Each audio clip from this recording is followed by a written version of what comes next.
That really was frustrating, especially since this whole off season I've kind of focused my lifting and power and strength, explosiveness, and try and improve that part of my game.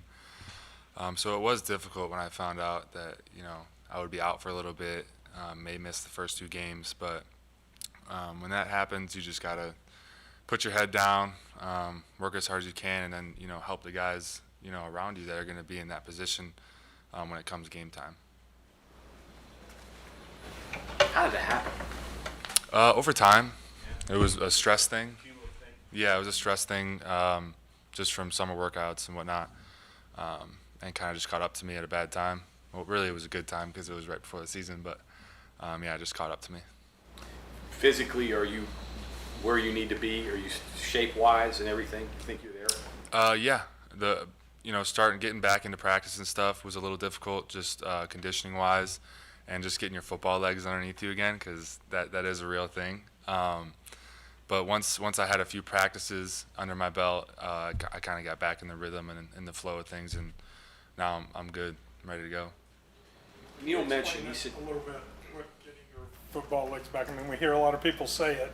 Is it contact? Is it playing at that speed? What are the things that go into that? Yeah, it's definitely contact, speed. Those are important parts of it.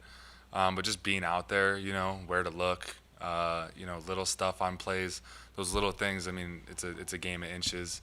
There are critical details in every single play, and one of those little details can mess up a whole entire play. So just understanding, your job and executing on those little details. That's what football's about. And when you come back, you're really just trying to get back in the flow of things, but you gotta be aware of those little details, and work on that. Neil mentioned your run blocking. Where does that come from? I mean, you were a former wide receiver. You're a converted tight end now. How did that develop? That developed over time. That's one thing that your body has to obviously evolve, and then as your body evolves, you get more comfortable with the mentality of it.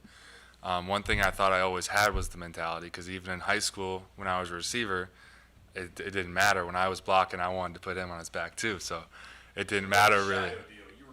Yeah, I just enjoy that a lot. So I always had that mentality, but I didn't have the body for it when I first got here, especially playing against Big 12, linebackers and DNs. So there's a process to that, but it's kind of they both work together, and you hit a point. Same amount of satisfaction putting the guy on the ground as opposed to catching a first down pass? I get more satisfaction for sure putting someone on their back, because putting another man on their back against their will is one of the best feelings on the planet. So definitely.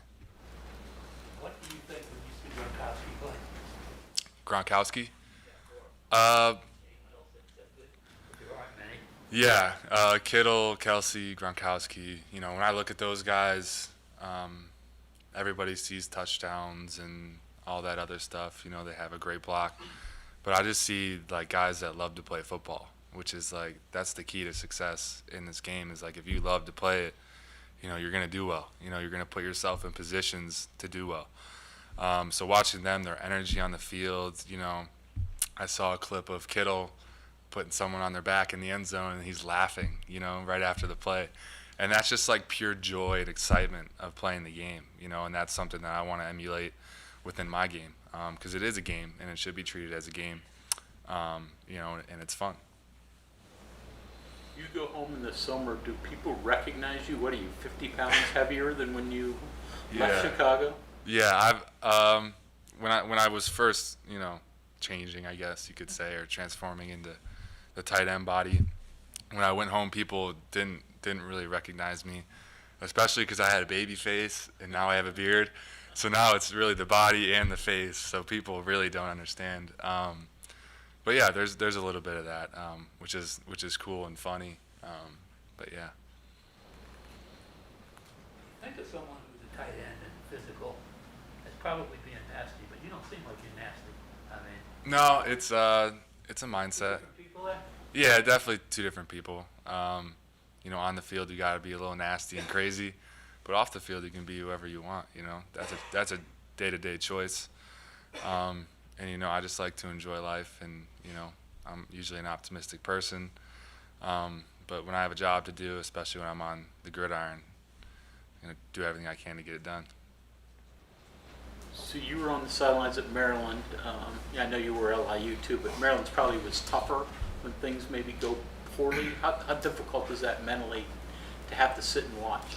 Yeah, that's something. I had to do that freshman year a little bit when I was injured, but I really wasn't, I hadn't played it all yet, so I wasn't really, connected in that sense.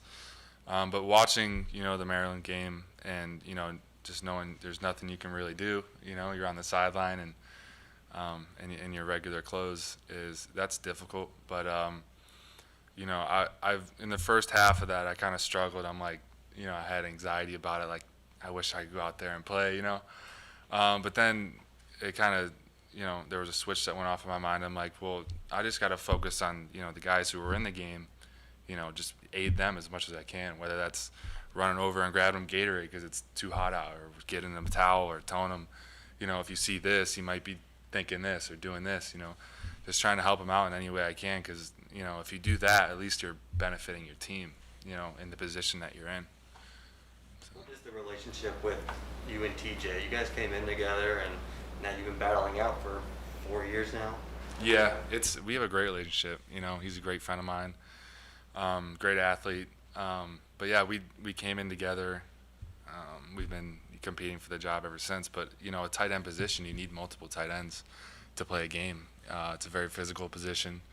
It can take a lot out of you at times. So having kind of a 1-2 duo, 1-2 punch, so to speak, is really helpful, and I think we do that really well. So you put your coach hat back on from when you were doing that. What do you see out of the younger tight ends? What's your analysis on them? They have a lot of potential. They really do. One thing that I'm focused on doing right now is setting a good example, and setting a culture within our position room, not just on the team, but in our room. That we're ruthless. We're gonna go get you.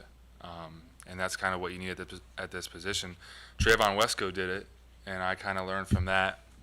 And I was, now being in a leadership position in that room, I really want to bring that back, bring that mentality and that mindset back to, our guys. But I also want other, our opponents to know that too. Like when you're facing that gold and blue, it's not going to be easy, especially in that tight end room. So. Those guys have a lot of potential, and they're learning and growing. They want to get better, and I think they're going to have some great careers here. Big leap for a European kid to understand at this level? There's a big leap. He's done a great job so far. I really think so. Just coming into a new environment, it's different. Having to do that, and then understanding the football aspect of it and the speed of the game, which, if you're me coming from high school, the speed was, drastically different. He's coming from another country, so I don't know much about it, but the speed of the game there, but I know it's going to be a little bit different. So adjusting to that's difficult as well, but he's done a good job, taking in as much as possible, and he's a good listener.